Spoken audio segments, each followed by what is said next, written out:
Bonjour et bienvenue dans notre émission Analyse Hadis, l'émission qui s'intéresse à des sujets de société pour les Mahorais. Et aujourd'hui, on va aborder la question des étudiants qui vont en métropole ou ailleurs pour continuer leurs études.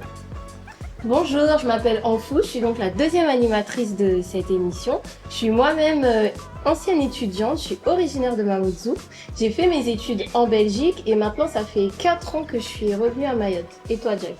Moi j'ai fait aussi mes études à Rennes et j'ai fait un master avant de venir ici à Mayotte et je continue dans l'éducation. Nous recevons aujourd'hui sur notre plateau 3 étudiants mahorais et une représentante associative. Je vais les laisser se présenter. Donc bonjour, moi c'est Oumouri Maïva, je suis originaire de Mayotte, j'ai quitté l'île pour partir justement poursuivre mes études en métropole. J'ai fait ma licence à Paris et là cette année je suis en première année de master STAPS spécialisée en activité physique adaptée à l'université de Nîmes. Donc là ça fait 3 mois, je suis en stage pendant 3 mois au sein du CHM de Mayotte dans le service de rééducation. Bonjour, moi c'est Irin Adjib, ancien étudiant de l'Université de Mayotte, enseignant en faculté de droit. J'ai exercé à l'Université de Mayotte pendant 4 ans, j'ai été chargé de culture et la vie étudiante aussi. J'ai milité beaucoup pour la cause étudiante et aujourd'hui je continue à le faire. J'ai démissionné à mon ancien travail, je travaille ailleurs aujourd'hui mais toujours auprès des étudiants parce que c'est quelque chose qui m'anime et qui me tient à cœur. Et je rappelle que pour cette émission, nous avons aussi des invités qui sont à distance, qu'on va laisser se présenter. Nous avons Raven qui va justement participer en anonyme. Bonjour, j'espère que vous allez bien. Tout d'abord, j'aimerais remercier les animateurs de nous avoir accueillis dans cette émission. Je suis étudiante mahoraise et je souhaite m'exprimer en anonymat pour des raisons personnelles. Je suis actuellement en deuxième année Je suis actuellement en deuxième année à l'université de Nîmes. Voilà. Et je suis membre actif de l'association Discord étudiants mahorais, qui est une association qui œuvre dans l'accompagnement des étudiants mahorais ou des étudiants d'outre-mer ou autres. Voilà. Très bien. Madame? Alors moi c'est Binti, donc moi actuellement effectivement j'ai terminé les études, actuellement donc je travaille et à côté je suis investie et engagée dans pas mal d'associations dans le Discord étudiants mahorais que je représente aujourd'hui et à côté je suis aussi donc fondatrice d'une nouvelle association tout récemment créée qui s'appelle Ensemble Nalisson et dont je reviens à la fin de la présenter. Super, donc nous allons débuter justement notre discussion et on va partir sur le commencement. Bien sûr, quand on veut continuer ses études, la question se pose, est-ce que je vais étudier en métropole ou je continue à Mayotte? Alors déjà pour commencer, ma première question c'est est-ce que pour vous c'était un choix ou une obligation de quitter l'île pour poursuivre ses études supérieures? Alors personnellement, c'était à la fois un choix et à la fois une obligation parce que c'était un choix parce que je voulais justement continuer mes études et une obligation parce que ma formation malheureusement n'était pas à Mayotte, ce qui m'a un peu obligée justement de faire ce choix-là et de décider de partir et poursuivre ma formation en métropole. Ok. Et toi Najib, d'ailleurs tu as fait tes études en métropole ou ici? Alors moi j'ai fait mes études à l'Université de Mayotte, donc Okay. ici. Okay. Et c'est vrai qu'à notre époque, les jeunes avaient plutôt cette ambition et l'envie de partir, prendre l'avion pour la première fois peut-être. Mais moi, contrairement en fait à mes camarades, j'ai fait le choix de rester sur le territoire. Pourquoi? Parce que c'est là où j'ai mes racines. Mais aussi, je me t'ai dit, par rapport aux échos que j'entendais de mes camarades à l'extérieur, que les étudiants à métropole n'ont rien à voir avec les étudiants à Mayotte, alors je suis resté. Je suis très content, c'est vrai. Je regrette pas. C'est ça. En fait, Tu as fait raison. C'est ça, j'étais très satisfait de faire ce choix, de rester sur ce territoire, parce que ce territoire, c'est un territoire qui est rempli d'enseignements, d'accord? Au-delà de l'école, de la République, il y a aussi l'enseignement de la vie. Et vu les défis que notre territoire traverse, ou qui traversent notre territoire, on ne peut qu'apprendre. Alors je suis resté, je me suis inscrit en faculté de droit ici et dès ma première année, j'étais directement élu représentant des étudiants. Ok. Et mandat durant lequel en fait j'ai beaucoup voyagé avec les étudiants. J'ai représenté les étudiants à Métropole lors des conférences, des séminaires. J'ai rencontré des ministres, j'ai rencontré des députés, j'ai rencontré des sénateurs. J'étais même invité au Sénat justement pour porter cette cause au-delà de la réalité du territoire. Et aujourd'hui, je ne peux qu'être fier de ça. Bah, c'est vrai que nous, à notre époque, bah, tu me diras, Jack et moi, on est des vieux un peu. Donc, Oui, ça remonte quand même à une ça huitaine remonte d'années. à un peu J'étais longtemps. étudiant, donc Nous, il n'y avait pas énormément de choix d'études supérieures Effectivement. ici à Mayotte. c'était assez limité. Ouais, c'était limité, hein, donc on était quasi tous obligés de quitter l'île, mais c'est vrai que maintenant, tu as de plus en plus de choix de pouvoir rester sur l'île et en fait de continuer tes études supérieures, donc c'est plutôt intéressant. Et toi, Raven, c'était une obligation ou un choix de partir? Du coup, moi, je rejoins un peu ma collègue en disant que oui, c'est à la fois un choix et une obligation, dans le sens où lorsque j'ai obtenu mon bac, j'ai dû refaire une remise à niveau, et ensuite j'ai dû repostuler sur Parcoursup. Et du coup, la formation dont je suis actuellement, elle était à Mayotte, mais finalement, à la dernière minute, on m'a dit que finalement, il faut que vous partez en métropole parce que on a un partenariat là-bas par rapport à la formation que vous êtes là actuellement. On a un partenariat à Nîmes. Et du coup, j'ai dû partir finalement parce que en sachant que je voulais rester à Mayotte et tout. Donc, c'est ça. C'est pour ça que je dis c'est aussi une obligation et un choix parce que j'ai dû du coup partir de Mayotte et aller en métropole et quitter ma famille, quitter mes proches, mes amis. Et ça, c'est vraiment c'est déchirant dans le sens où mentalement c'est dur. On va y venir de toute façon dans le défilé du programme, on va en parler. Et Binti, tu soulignes justement que c'est un choix qui s'impose parfois à nous. Oui, effectivement, c'est un choix qui s'impose car le territoire n'offre pas assez de formation pour pouvoir accueillir justement tous ces jeunes qui obtiennent leur bac et qui ont l'envie justement de poursuivre leurs études dans pas mal de spécialités différentes. Donc effectivement, oui, je vous rejoins parfaitement. Donc on souligne aussi que ce choix-là s'impose justement quand on arrive à avoir son bac le plus souvent. Et c'est un changement radical qui se présente à nous puisqu'on sort quand même du second degré. Et on va quand même faire des études supérieures. Et c'est là on va poser la question, quand on arrive justement en métropole ou dans un territoire autre que Mayotte, il y a quand même un choc culturel qui se présente à nous. Comment vous l'avez vécu, par exemple, Maïva? Alors, personnellement, j'ai pas eu la même situation que beaucoup d'étudiantes puisque quand je suis repartie la première année, je me suis pas retrouvée seule directement. J'avais déjà ma sœur qui était sur place, ce qui fait que quand je suis arrivée, j'avais déjà une personne en soutien. Mais dès la deuxième année, j'ai dû justement déménager à cause de plusieurs raisons plutôt personnelles, mais surtout la distance entre là où j'habitais et la fac. Ce qui fait que je me suis retrouvée très seule dès la deuxième année. Et dès la première année, ça m'a un peu chamboulée dans le sens où à la fac, par exemple, le choc culturel, l'environnement, la mentalité des gens, ça m'a un peu je suis redescendue sur terre. Donc c'était très très compliqué dès la première année, mais jusqu'à aujourd'hui en master, hein, ça l'est toujours. Donc effectivement, le choc culturel, je l'ai ressenti dès mon arrivée, notamment à la fac, notamment avec le regard des autres, le fait de ne pas se sentir à sa place, surtout quand on est la seule personne noire au sein de la promo. Donc c'était très très compliqué, mais j'ai dû m'adapter au fur et à mesure. Et je fais quand même beaucoup de sport, je fais du basket. Donc dès ma première année, je me suis dit faut quand même que je trouve justement un endroit où je peux m'apaiser, je peux penser à autre chose que tout ce monde assez complexe. Donc grâce au basket, j'ai réussi quand même à trouver un peu un espace où je pouvais retrouver un peu ce côté humain, cette cohésion.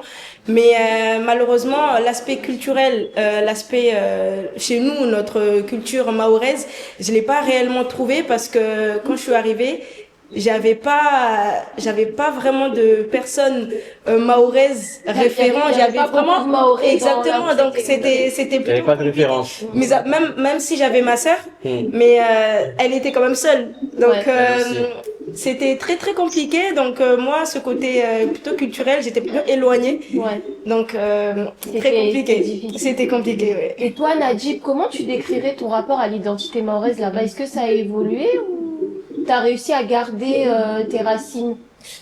Alors, c'est vrai que quand on parle en fait d'identité mahoraise, on ne voit pas tout de suite en fait ce que ça peut représenter pour nous, Ouais. non seulement culturellement mais aussi historiquement. Parce que tellement on baigne dedans qu'on se rend pas compte. Exactement, exactement. Mayotte, notre territoire, c'est un territoire riche en culture, riche en humanité aussi, ça il faut le savoir.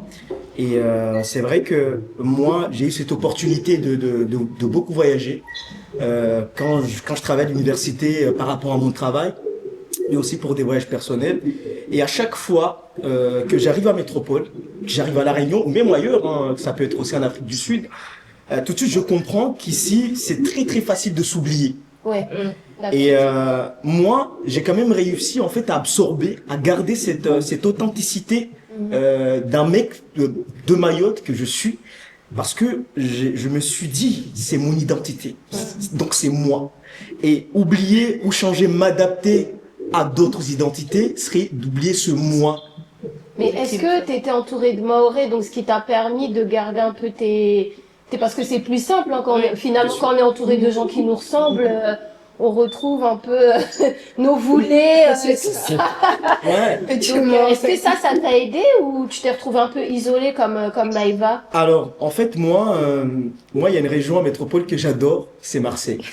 Alors, C'est une musique qui n'est pas comme les autres. C'est ça. Parce que Marseille, tu arrives à Marseille, tout de suite, T'es chez toi. vois C'est qui tu es. chaleureux. Exactement. Tu te reconnais. Donc c'est la plage, c'est la mer, c'est les voulées, c'est les soilas, c'est les kofias, Ouais, tu c'est vrai. te reconnais. Donc j'adore Marseille parce que à Marseille c'est très compliqué de s'oublier et tu es très bien entouré des personnes que tu connais, des personnes que tu as déjà vues.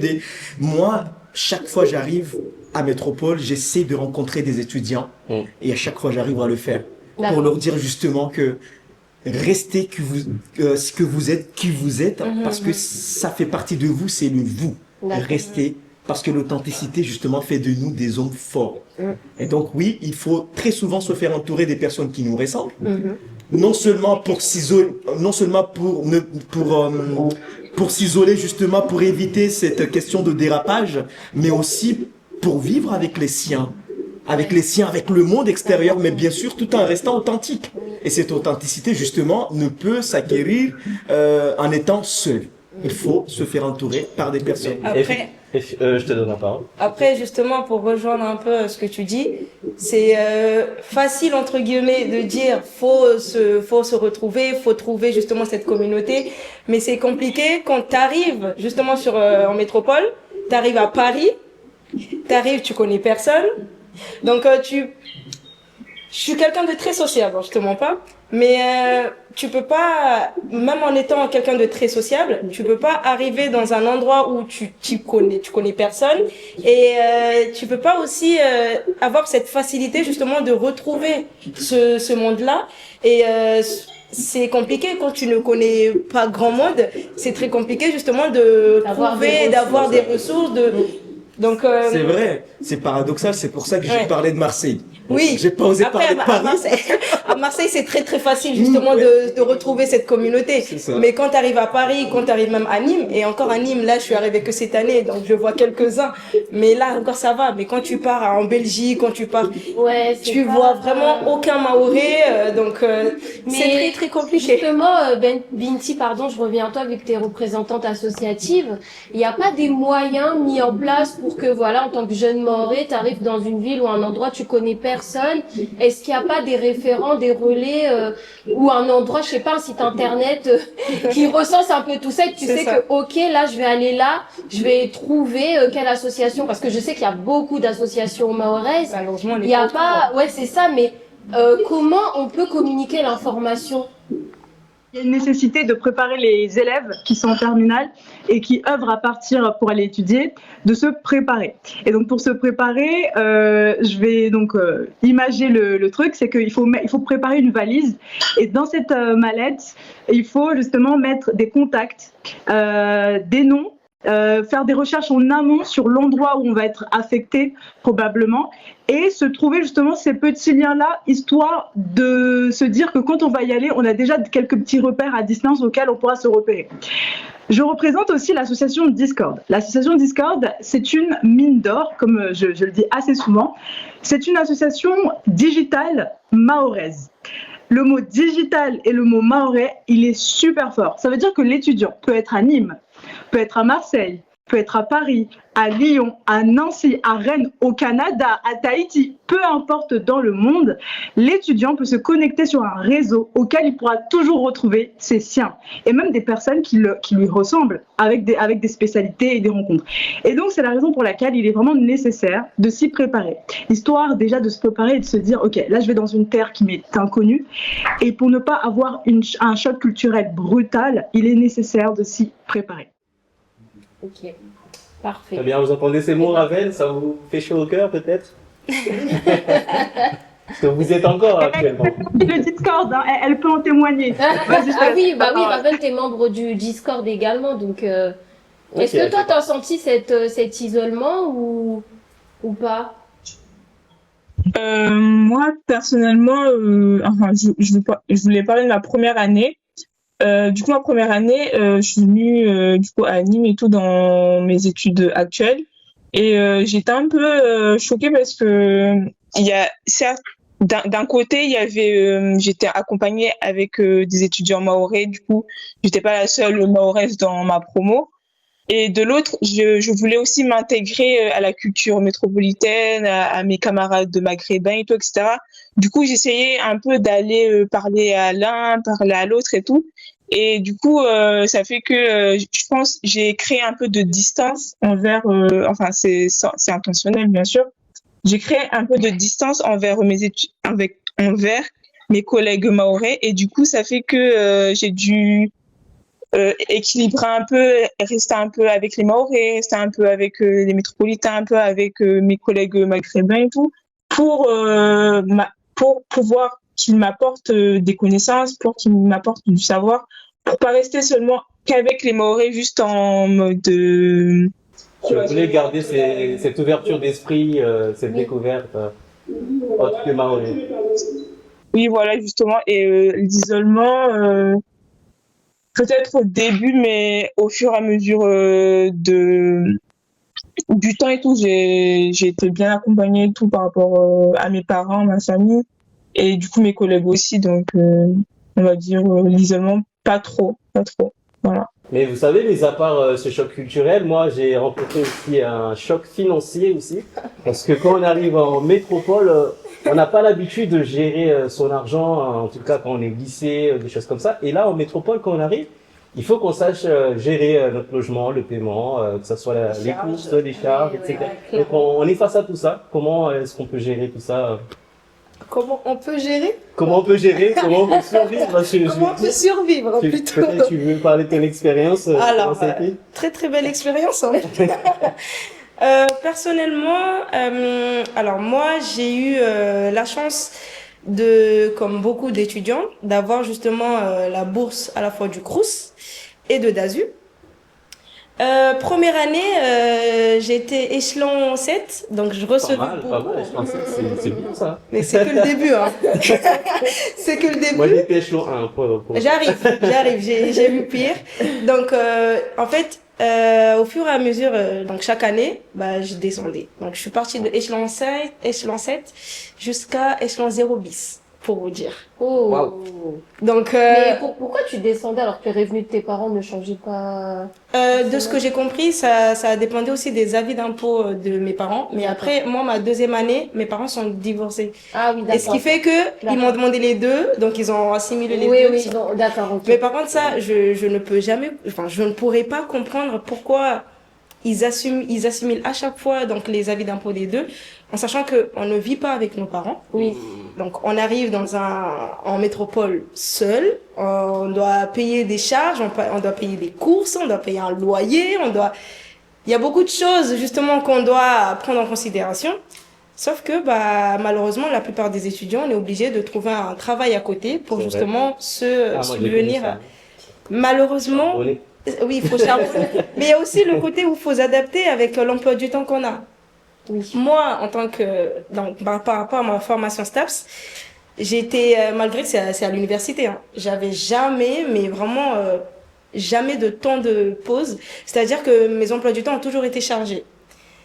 Et en plus, en supplément, parce que j'aime pas trop la facilité, donc j'avais le club à côté, donc je devais encore Ah oui, gérer. parce que tu fais du basket. Bah oui, Pas cool, c'est ça. donc j'aime pas la facilité. Donc avec mon emploi du temps hyper chargé, j'avais aussi le sport à côté. Le week-end, j'avais les matchs. En plus, donc je devais aussi gérer tout ça. Donc trouver un taf, c'était très compliqué.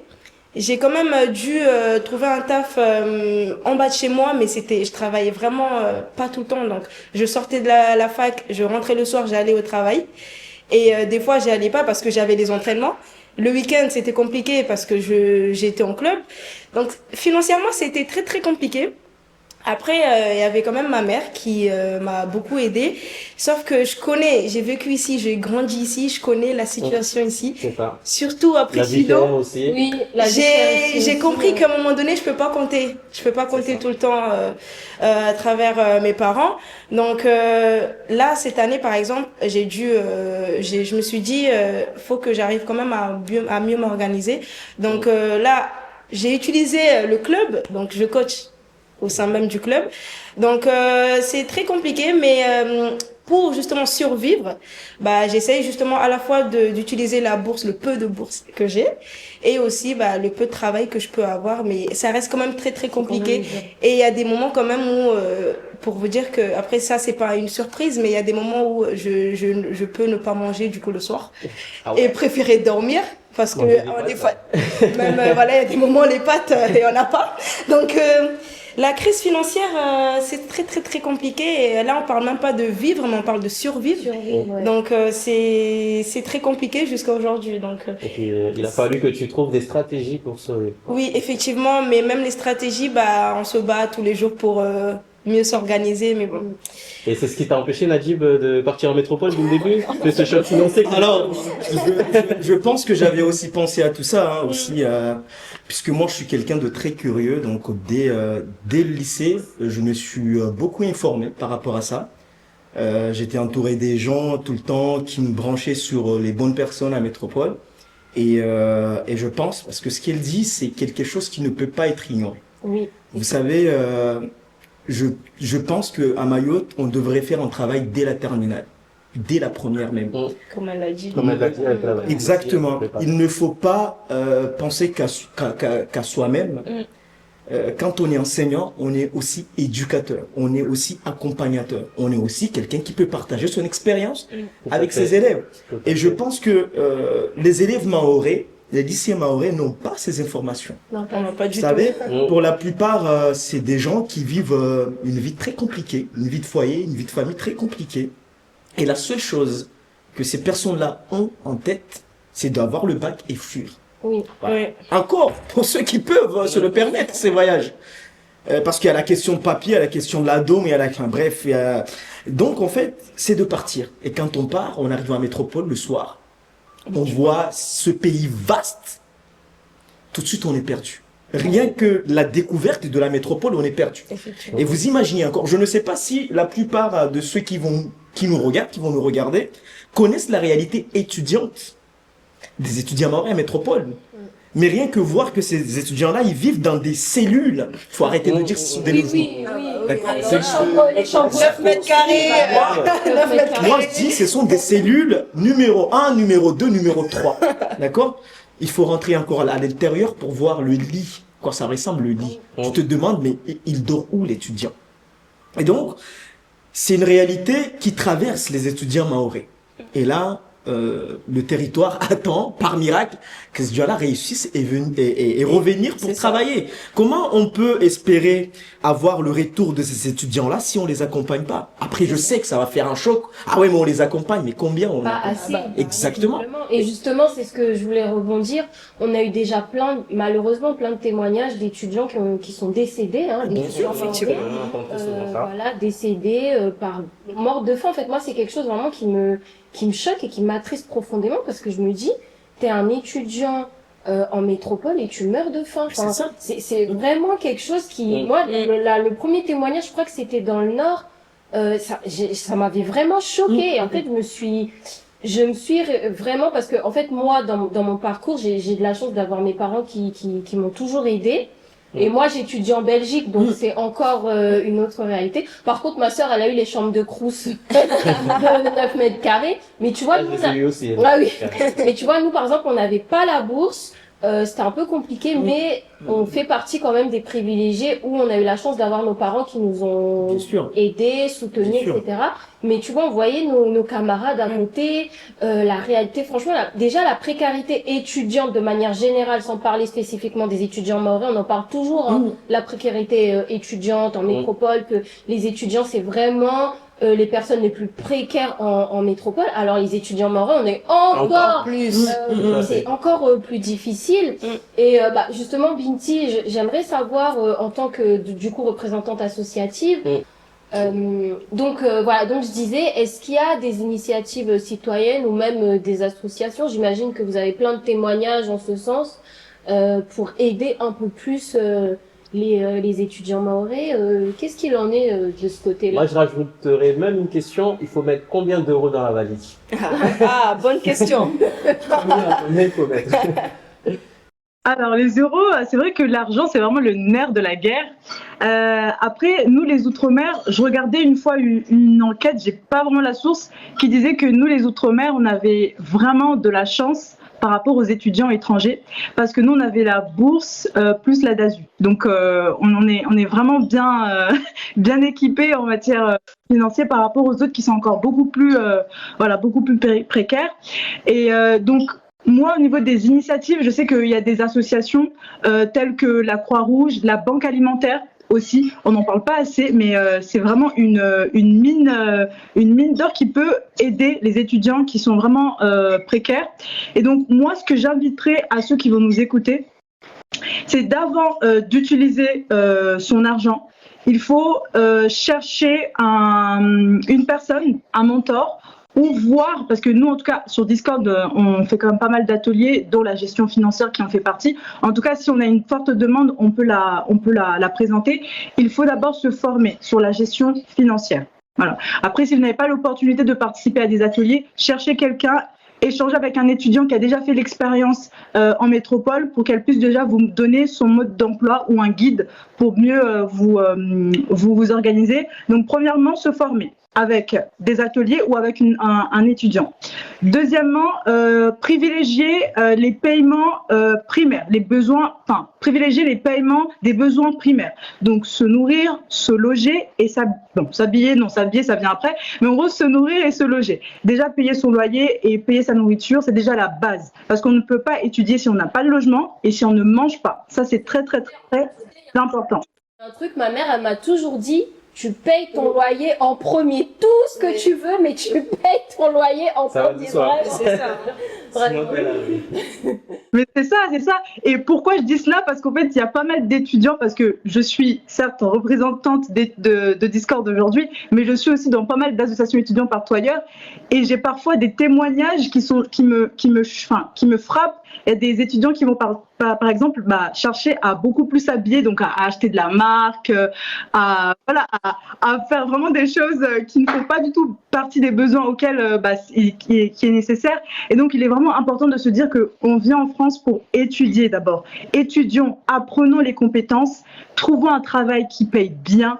Et après, on peut se la péter, on peut frimer. Là, c'est beaucoup plus logique de penser comme ça parce qu'en fait, c'est pas normal en fait d'acheter des choses qui ne nous aident pas sur notre parcours académique. Donc vraiment, ces deux points-là, donc se former et chercher les associations, donc tout ce qui est banque alimentaire, la Croix-Rouge, voilà, plein d'associations qui aident de manière générale dans l'alimentation.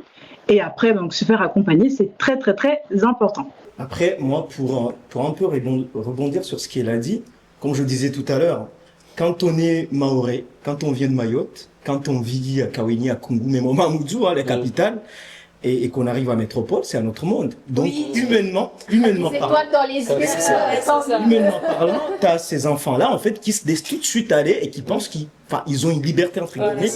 Et donc, la seule chose à faire, c'est ça. C'est dès le départ, je pense qu'il y a des programmes comme Erasmus+, il y a des programmes, il faut que le recteur aussi mette les moyens dans ces établissements, pour que ces étudiants, ces élèves, ces futurs étudiants, puissent être accompagnés, mais vraiment puissent être formés. Parce que tu arrives à Métropole, tout de suite, tu te dis pas que je viens pour étudier, tout d'abord, je viens pour être libre. Pour kiffer, quoi. Exactement. Et quand tu t'as aucun moyen devant toi pour un peu détourner cette idée, tout de suite, tu tombes. Ça, parce qu'on est quand même seul. Exactement. Rien qu'à Mayotte. Vous savez, à Mayotte, moi, j'étais chargé de mission vie étudiante à l'université pendant 3 ans. Et donc, il y a des étudiants qui venaient et qui me disaient, mais tu sais ce que le Crous nous dit? Que l'argent qu'il nous donne, ça ne sert pas à manger. Et attendez, le Crous, ils connaissent la réalité de votre famille.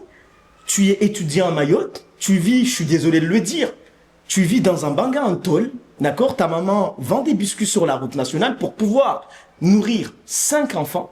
Toi, tu as 500 € encore si tu as un échelon 7 de bourse. Cet argent, il pense que tu vas faire quoi? Tu vas acheter des ordinateurs? Il pense que tu vas acheter quoi? Une voiture pour venir à l'école? Ou tout d'abord se nourrir? Parce que c'est ça. Et donc, ils sont très souvent pointés du doigt. Ah non, mais on vous donne de l'argent, non pas pour faire les courses pour la famille. Mais attendez, les gars. Oui, ok, mais alors, qu'est-ce qu'on doit faire? Oui, c'est ça. Et donc, moi, chaque fois, quand j'avais des réunions avec le Crous ou le CNUS, moi, je leur disais clairement, soit vous mettez le repas à 1 € pour permettre à tous ces étudiants, sans exception, parce que je pense que c'est encore plus logique d'aider un étudiant qui n'est pas boursier que de donner un repas à 1 € à un étudiant qui est boursier, qui peut s'acheter un truc. Et donc, soit vous mettez en place un programme pour que tous ces étudiants, maintenant ils le font, ils ont communiqué sur machin, mais ça a commencé depuis que j'étais là-bas. Donc oui, voilà, mettez en place un programme pour que ces étudiants puissent s'alimenter à 1 € parce qu'à Mayotte, la précarité, encore une fois, au-delà des études, mais sociale, c'est compliqué. C'est compliqué. Et donc, voilà, et il faut aussi prendre en compte aussi ces réalités, parce que sinon, voilà, on va rester tourner autour de la table et voilà. C'est ce que tu dis, on peut il y a peut-être des moyens qui peuvent être mis en place pour accompagner les étudiants dès la terminale, tu vois, je sais pas, faire des petits TP, bon, moi je dis TP, mais des petits trucs pour te préparer à ta vie, en métropole,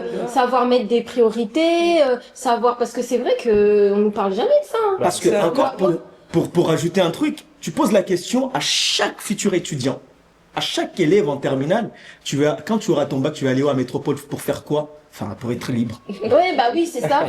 Il va jamais te parler d'études. Et c'est vrai que quand t'es ici, t'as pas de carte bleue, Moi, la carte bleue, j'ai appris comment ça fonctionnait quand j'ai quitté Justement, pour avoir la bourse, tout ça, ça doit être versé dans un compte. Donc, c'est là où tu fais ton premier compte le plus souvent. Et tu dois savoir gérer. Et même, parlant de Mayotte, pour que ça puisse être versé dans un compte, il faut être en situation régulière, il faut avoir un compte bancaire, il faut truc. Et donc, en fait, t'as ces étudiants-là qui ne savent même pas ce que c'est qu'une bourse. Ils sont là, ils vont tous les jours, malgré les KSH, les trucs, ils sont là. Maintenant, il faut les accompagner parce que c'est peut-être les futurs cadreurs ici à Mayotte, quoi. Ouais, donc, il faut aller, l'accompagnement. Moi, franchement, je mise sur ça. Il faut accompagner les élèves. Okay. Donc, je sais pas quelle institution va regarder notre émission, mais je pense qu'on a tous à peu près dit. Et Raven, du coup, toi, tu vas au resto universitaire, tu te débrouilles comment là-bas pour justement gérer ce côté financier? Moi, personnellement, grâce à ma formation qui est financée par le conseil départemental et tout, j'ai droit à une bourse qui est plutôt conséquente et qui est favorisante par rapport à mon statut d'étudiant, dans le sens où ça m'aide à faire mes courses, à payer mon loyer, en sachant que je fais aussi des jobs étudiants, donc je mets aussi de l'argent de côté et tout, et ça m'aide beaucoup. Et du coup, j'ai cette bourse par rapport à ma formation qui fait partie des formations qui sont en manque à Mayotte.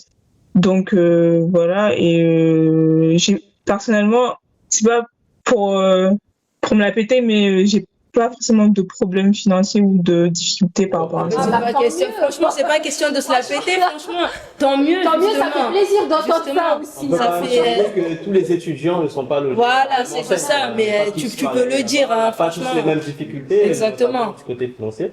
Tant mieux, et d'ailleurs, Heureusement, c'est ce qu'on aspire, justement.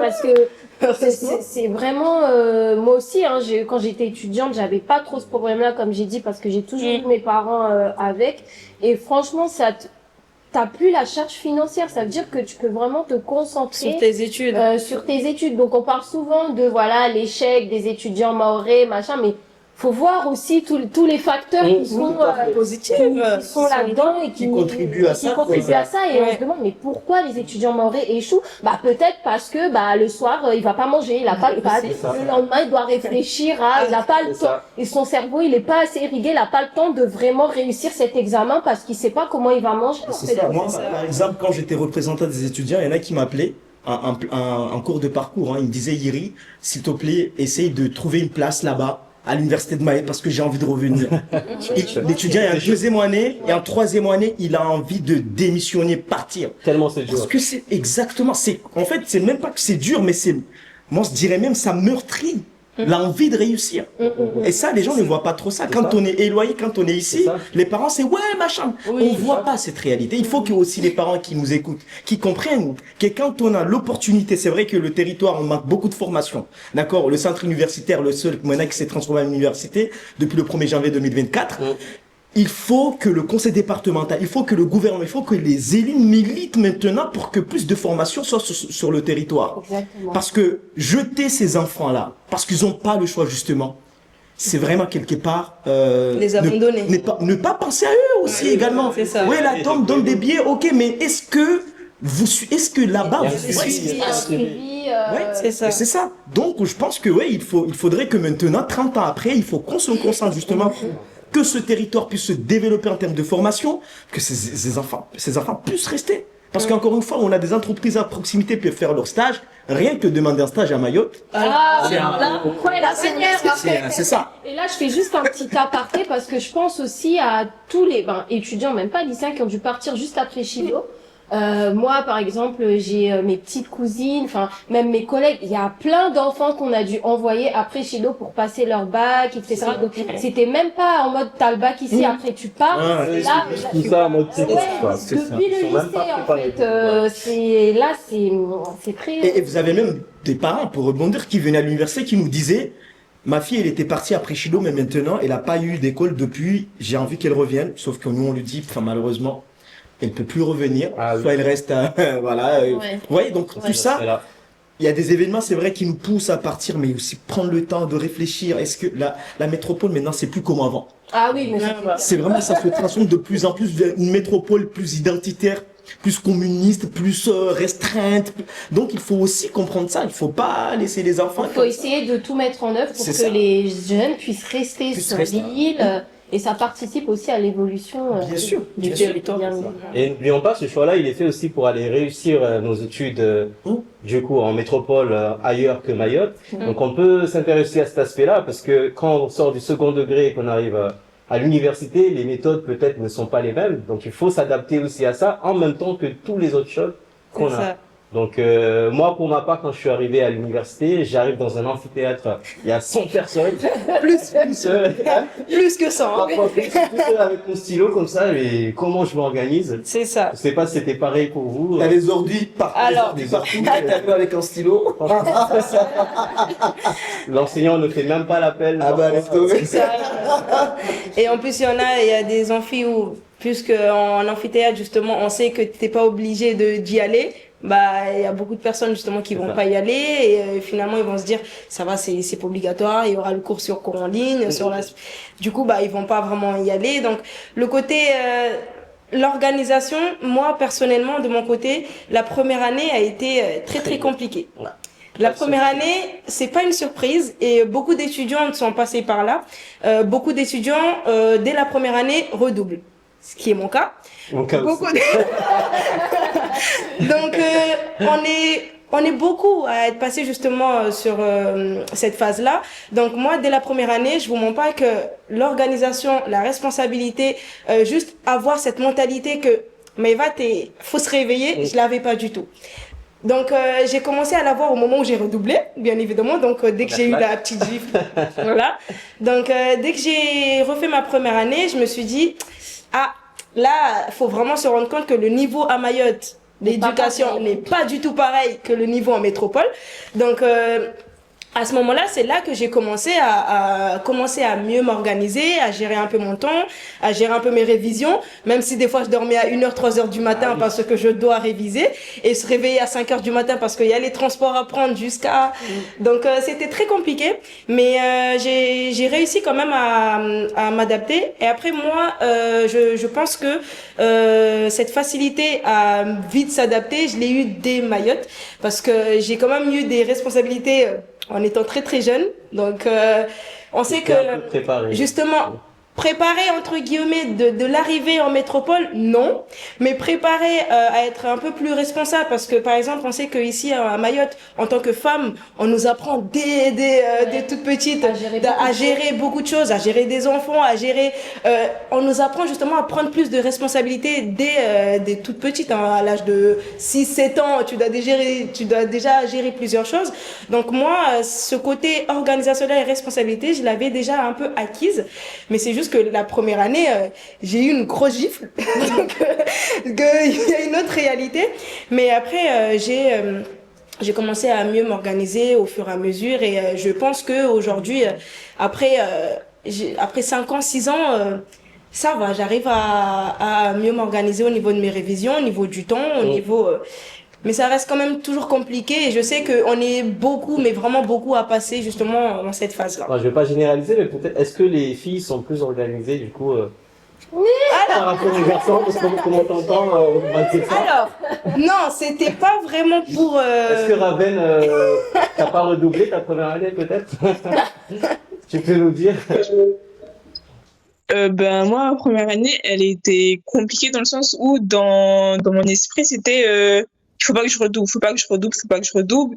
Sinon, mes collègues, je les reverrai plus. Sinon, il y a vraiment cette peur de ne plus, enfin, de plus tisser les liens avec peut-être la promo qui viendra et tout. La peur de l'échec, la peur de la famille et tout, parce qu'il y a aussi cette pression que la il faut que tu réussisses, il faut que tu kada, il faut que tu il faut que tu réussisses quoi. Et du coup moi ma première année au début c'était parce que nous ma formation elle est un peu en alternance, du coup on alterne le stage et du coup l'école. Et du coup à l'école ça allait et tout, j'ai dû m'adapter et trouver mon organisation. Mais en stage, c'était catastrophique, genre dans le sens où le niveau à Mayotte par rapport au niveau en métropole, genre les personnes, ils font un peu, je sais pas, je vais le dire, mais vous m'excuserez du terme, un peu de l'hypocrisie, quoi. Ils font un peu, surtout en stage et tout, on est un peu hypocrite dans le sens où on dit pas les choses de manière claire aux stagiaires, mais on est un peu ambigu avec lui et du coup, il faut vraiment savoir s'imposer en stage et tout et pour pouvoir le valider tout simplement. Et non, j'ai pas redoublé ma première année, mais j'ai redoublé ma deuxième année parce que surtout les stages et tout, c'était aussi dû à un grand manque de confiance en moi et qui est dû à la peur de l'échec, à la peur de plein de choses, de plein de facteurs qui font que voilà. C'est compliqué. Oui. Donc peut-être que Najib, tu peux nous dire, vu que tu as fait ton université à Mayotte, c'est moins exigeant ici, l'université par rapport à Métropole? Tu l'estimes comme ça? Alors, en termes de formation, les maquettes sont les mêmes, mais en termes de conditions de vie, c'est vrai qu'à Mayotte, on a cette proximité avec la famille, avec les amis, on peut acheter des brochettes, du manioc. Moins de pression pour le coup. Moins de pression, oui. C'est-à-dire qu'ici, à Mayotte, oui, j'oserais dire que pour ceux qui veulent, justement, qui ont cette volonté de réussir, c'est plus simple de réussir ici qu'à Métropole. Parce que, voilà, l'éloignement, enfin, on n'a pas les mêmes réalités, d'accord? Oui, il y a les bus qui sont cassés, mais t'as ces courageux étudiants qui se lèvent tous les jours avec le sourire, qui partent. Et c'est là où parfois que je me mets en colère quand j'entends des enseignants dire, ouais, mais ils veulent pas réussir. Mais attendez, vous croyez, ils sont ici pourquoi? Et donc, oui, on a cette facilité de réussir plus simplement ici qu'à Métropole. C'est pour ça que d'ailleurs, quand j'étais, pour te parler des étudiants, on a convoqué avec mes camarades, hein, d'ailleurs je les remercie énormément, le Crous pour leur dire écoutez, il faut que vous mettez des logements étudiants sur ce territoire. Et maintenant le projet est concrétisé. Bientôt on aura ces logements étudiants. C'est une bonne nouvelle. Oui. Donc je vous l'annonce exactement, je vous l'annonce. Mais il y aura 150 logements étudiants. Le dossier, je l'ai travaillé, j'ai participé, je l'ai défendu. Et donc c'est réel. Donc il faut juste un peu de patience, mais ça va venir. Peut-être que ça va attirer des personnes. Ah bah oui. Et pour dire que Mayotte, c'est un territoire attractif, il faut qu'on le rende attractif. Exactement. Et pour répondre à la question concrètement, que oui, Mayotte, on peut très facilement réussir ses études qu'à Métropole, voilà. Il y a un truc, excuse-moi, il y a un petit truc aussi que j'aimerais rajouter, la différence entre Mayotte et la métropole, c'est qu'en métropole, on fait face au racisme.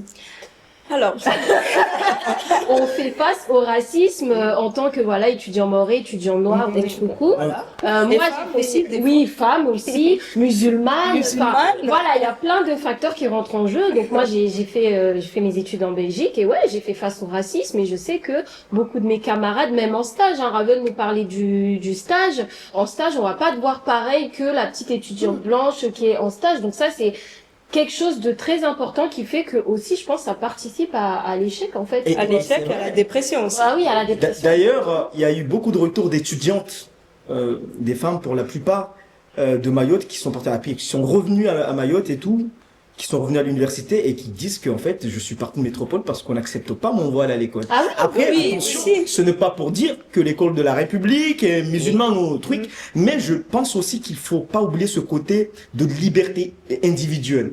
On est des êtres humains, chacun a son petit côté, chacun a son plaisir, chacun a son endroit pour s'épanouir. Et ces étudiantes-là, malheureusement, après des années de discrimination, de racisme, de rejet, elles reviennent, elles disent, ben, et d'ailleurs, l'université avait fait l'objet d'un communiqué de presse, des gens qui disent, ah ouais, les musulmans de l'université. Non, c'est juste, en fait, des enfants, dans leur culture, ils ont grandi avec le voile. Bah oui, parce que chez nous, c'est culturel. Il y a, bon, il y a bien sûr, il y a l'aspect religieux, mais il y a notre châle, hein, C'est ça, culturel. qui est culturel aussi, qui est C'est dans important. la manière de l'attacher. Exactement. Voilà, C'est qui est ça, important exactement. pour notre identité et t'arrives là-bas et soudainement tu ne peux plus la voir. Enfin, c'est comme si aussi on te retirait une partie justement de- de toi. ça se rajoute en C'est ça, fait à c'est tout ça. ce qu'il y a et on te renvoie. Moi, par exemple, j'avais pas conscience d'être noire, je vous dis la vérité, parce que j'ai grandi à Mayotte, on est tous pareils. Je me suis vraiment rendu compte de mon identité noire quand j'ai fait face au racisme et qu'on m'a dit non, en fait, toi, t'es pas comme nous. Voilà. T'es différente à cause de ta couleur de peau. C'est ça. Clairement. Tu sais, je vais te raconter une anecdote. Moi aussi, je pensais qu'à un moment donné, j'avais oublié que j'étais noir. Mais en fin d'année d'études, on faisait un petit jeu en classe et il fallait deviner qui est qui. On mettait des petits mots sur le papier. Il fallait deviner c'est qui la personne. Et sur un petit papier, c'était écrit, il aime la kizomba, il aime la Ouais. pochette, il aime le dancehall. Et du coup, moi, je suis là en train de chercher, mais c'est qui ça? Et à la fin, elle me dit, mais c'est toi! Et là, je me suis dit, waouh! Ça t'a vraiment. Et ça m'a cassé à ce moment-là. Je me suis dit, mais en fait, je suis noir, en fait. C'est ça, en fait, c'est ça, métropole, le racisme s'exprime, mais de toutes les manières. toutes les manières. Ouais, et c'est fou. Parce que quand on sort de Mayotte, justement, c'est pas une question de s'oublier, mais en fait, c'est même pas une question. C'est même, en fait, tu penses pas à ta Mais couleur c'est de ça, peau. Pour toi, t'es un être humain, c'est tout. C'est quand t'arrives là-bas qu'on veut Qu'on tout te- le temps voilà. envoyer. Franchement, Parce que tu es noir. j'aime le kizomba, c'est le même. Ça me rappelle un jour une équipe de foot à Madagascar qui jouait et tous les Malgaches criaient « Allez les Mabawa, allez les Mabawa !» Et c'était fort, hein. Le stade de Madagascar, c'était ça pour eux. Et peut-être que c'était pas pour eux du racisme, vous voyez. Donc ça, enfin, le fait de caractériser une personne Oui. selon sa couleur, ou c'est fou. Bah oui, parce que toi, tu vis ta vie de tous les jours, tu te dis pas quand tu te lèves, ah ouais, je suis noire. Voilà, mais à chaque fois, on te renvoie à ta couleur de peau, ou on va te dire, oh, tu parles bien français. Bah, tu t'exprimes bien. Je viens d'un département français, en fait, où on va te dire, ah, Mayotte, c'est français. Ah, ben là-bas, vous parlez français. Ah, mais il y a des lions là-bas, il y a des gens, tu sais, est-ce qu'on se douche? Est-ce que tu te douches? Est-ce que du coup, on devrait être aussi préparé à ça? À faire face à des choses comme ça en métropole. Quand on arrive, qu'on a eu notre bac, qu'on part en métropole, est-ce que il faut que l'étudiant en soi, avant de venir ici, soit préparé à ce genre de choses? Au racisme, à la discrimination? Oui, malheureusement oui. Malheureusement oui. Parce que c'est vrai que partir loin de sa famille, c'est déjà frustrant, mais partir dans un endroit où tu ne connais personne et en plus de ça subir des choses juste inacceptables, c'est encore pas très top. Mais oui, il faut se préparer. Mais j'aimerais aussi relativiser en disant que certes, on est noirs, on est des femmes, on est certes, enfin, on est musulmans, on a une richesse culturelle. Et moi, j'ai remarqué aussi au niveau de la différence, c'est que parfois, il y a des personnes, au vu de leur situation, ils n'ont pas pu avoir la chance de voyager. Et donc, c'est des personnes qui sont très, très, très fermées. Moi, une fois, j'ai une amie, par exemple, qui a émis l'idée que les musulmans, c'était juste des gens violents. Et ce jour-là, j'étais vraiment surprise en fait par sa manière de résumer justement une religion à la violence. Et en fait, donc j'ai dialogué avec elle. J'ai dit, écoute, nous, par exemple à Mayotte, la religion c'est une paix, on nous protège beaucoup. C'est quelque chose de beau, de merveilleux. En fait, j'ai dû faire un travail et j'ai dû argumenter pour que la personne puisse changer son regard envers justement, ne serait-ce que la religion. Là, on parle même pas d'être noir déjà. Et je me dis en fait, on a de la, certes c'est attristant, mais en fait c'est bien de voyager. En fait, c'est bien d'aller à l'inconnu parce que on se rend riche et on rend riche les autres. On s'enrichit mutuellement. C'est-à-dire que je viens sur une terre d'inconnus, j'ai mes propres idées. Toi, tu viens d'un autre pays, tu as tes propres idées et le fait d'échanger, on s'enrichit. Et c'est là en fait où tout est beau. Donc, il faut aussi relativiser et se dire que ok, oui, certes, ça va être dur. Je vais être face à des gens qui vont vont avoir déjà des idées très, très, très dures. Mais non, je ne dois pas lâcher. Je suis là pour valoriser la femme noire, valoriser l'étudiante noire, valoriser mon vécu, ma culture et rendre fiers justement ceux qui ont cru en moi et ceux qui ont fait en fait voilà tout le nécessaire pour que je puisse y arriver. Donc il faut, c'est vraiment nécessaire. Mais effectivement, il est nécessaire de s'y préparer malheureusement. Et Argon, tu disais que tu alternais entre voir les Mahorais avec les Maghrébins, les métropolitains. Est-ce que tu as été confronté à ce genre de choses aussi?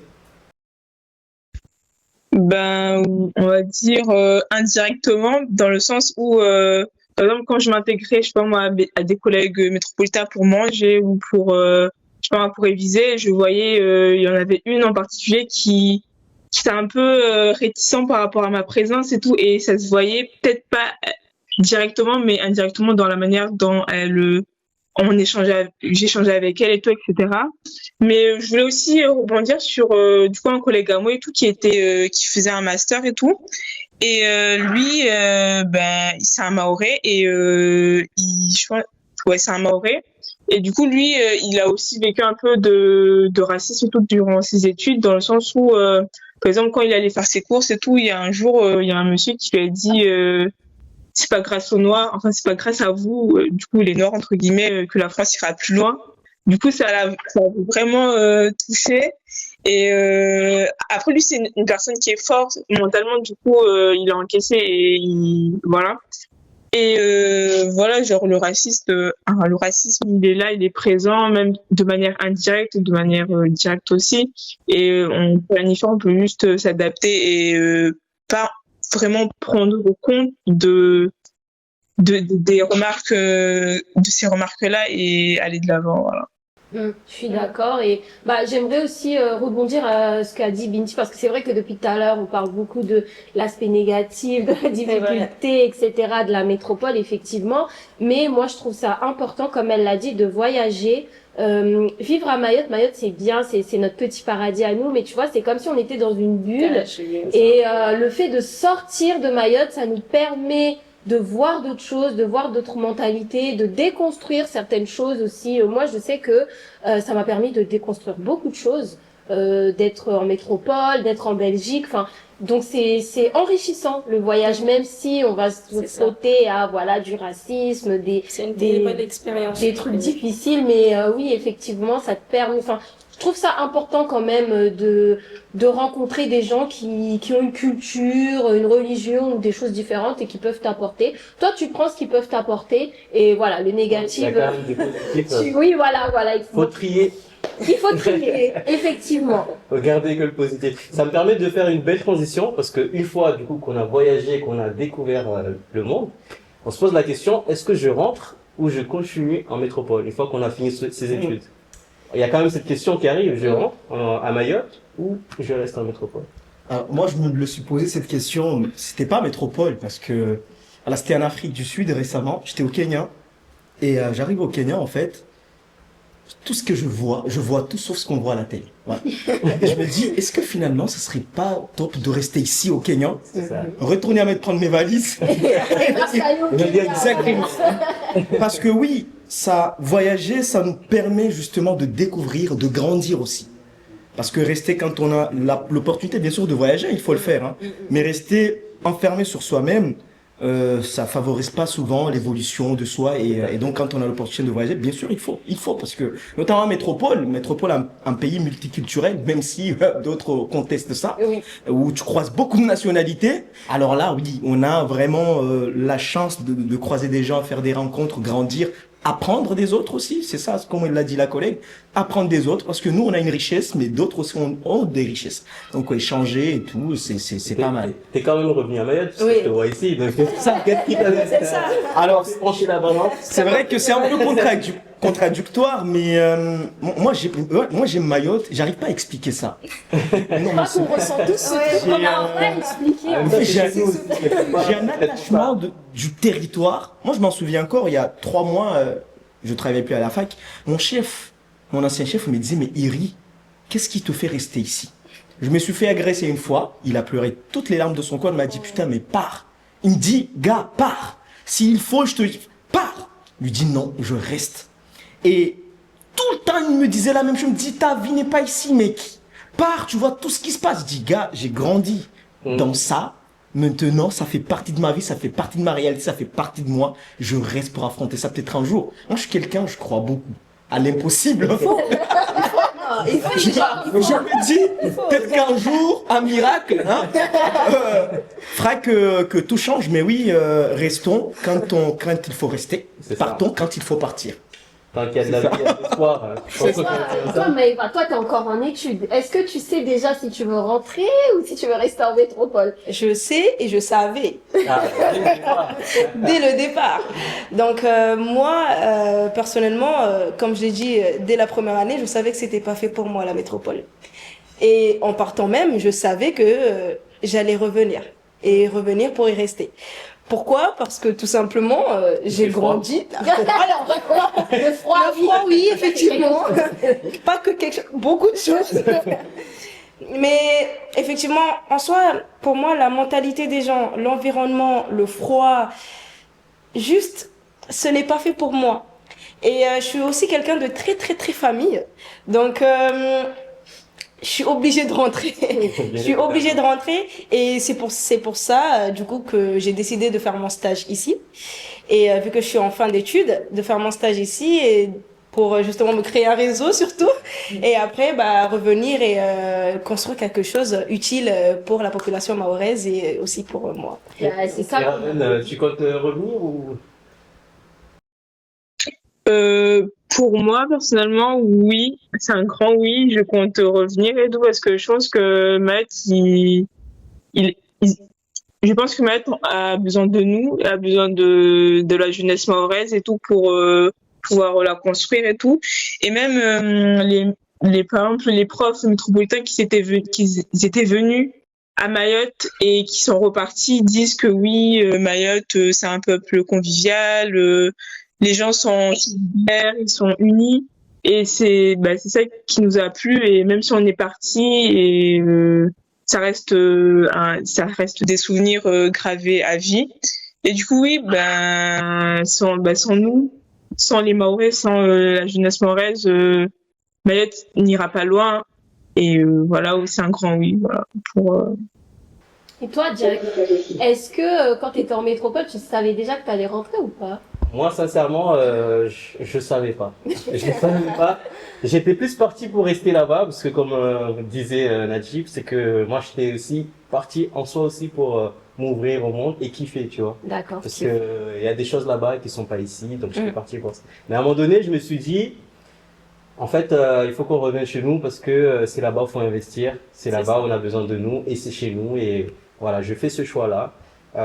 Peut-être avec un petit pansement de cœur, mais je savais que c'était le bon choix.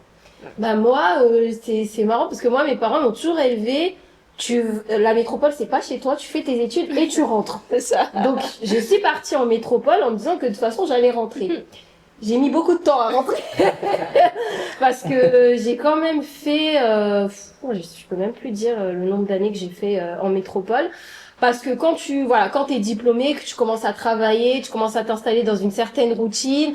Dans ma tête, je savais que j'allais rentrer, mais à quel moment? Alors aucune idée, mais je savais que j'allais rentrer. Et du coup, pour moi, c'était aussi important de trouver, parce que du coup, entre-temps, je me suis mariée. Mais c'était à chaque fois que, quand j'ai rencontré mon mari, je lui ai dit direct, moi, mon projet, c'est de rentrer à Mayotte. Hein. Si t'es pas prêt de m'accompagner à Mayotte, ça sert à rien. Et en fait, c'est même lui qui m'a poussé à sauter le pas, à ce qu'on rentre. Et j'ai trouvé un travail rapidement. Et voilà, maintenant, ça fait 4 ans que je suis rentrée. Je regrette absolument pas, malgré tout ce qu'on a vécu. Parce qu'en 4 ans, on a vécu des trucs à Mayotte. On a tout vécu. Malgré tout ce qu'on a vécu, franchement, c'est ce que tu disais, Nadib. Je crois qu'on a tous ce sentiment on aime profondément notre île, malgré toutes les difficultés, malgré tout ce qu'on traverse ici, on préfère traverser toutes ces difficultés chez nous plutôt que d'aller ailleurs, d'être peut-être un peu plus confortable et tout, mais on n'est pas chez nous. Et Mayotte nous apporte vraiment ce sentiment d'appartenance, d'être ici, et c'est un sentiment que on pourra retrouver nulle part ailleurs. Et un exemple, après Chido, quand il y a eu la catastrophe, qui pensait que quelqu'un allait un jour se donner l'envie de retourner? Et vous avez vu le nombre de Mahorais qui ont voulu, malgré qu'on leur ait dit, l'île elle est dévastée, il n'y a plus rien. Par exemple, rien que ça, je me suis dit, mais quel amour! Mais c'est ça. Mais quel, non, tu ne peux pas. Mais c'est chez toi, mais c'est chez nous. Peu importe les difficultés, on arrive au mur avec Mayotte. Donc on kiffe Mayotte. Moi, je me rappelle justement pour rebondir à Chido. J'ai vécu Chido, j'étais en métropole, j'étais à Paris. Donc, je l'ai très, très, très, très mal vécu. J'étais seule chez moi. Et ne pas recevoir de nouvelles de ma famille, de rien recevoir. Je vous jure qu'en plus, j'étais en examen. Déjà, la période d'examen est très, très compliquée à gérer. En supplément, tu rajoutes pas de nouvelles de ta famille. Donc, je l'ai très, très mal vécu. Donc, je me suis dit, mais j'aurais 1000 fois préféré être sur place avec ma famille qu'être loin et pas de nouvelles, mais vraiment. Donc, pour vous dire à quel point c'est le territoire, ça reste quand même une évidence pour nous. Vous voyez, quand c'est nous qui racontons cette histoire, ça montre qu'il y a en fait, parce qu'il y a des personnes quand elles le disent, ça peut laisser entendre, c'est pour l'argent, mais nous, c'est juste un amour. C'est juste une dame avec notre île. Exactement.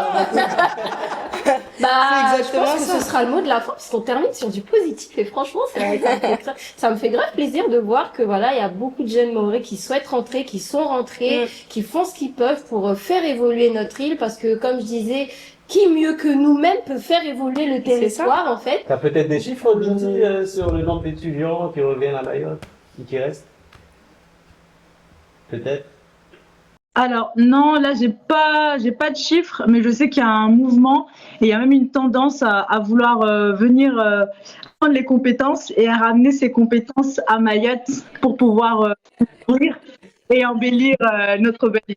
Et un message pour nos élus. Et qu'ils ne prennent pas peur, hein, parce qu'ils ont voulu qu'ils reviennent, mais alors les étudiants mahorais expérimentés, diplômés, ils vont revenir. On est là. Oh voilà, On est là. Faut mettre les choses On en est place. là. Ah, c'est ça.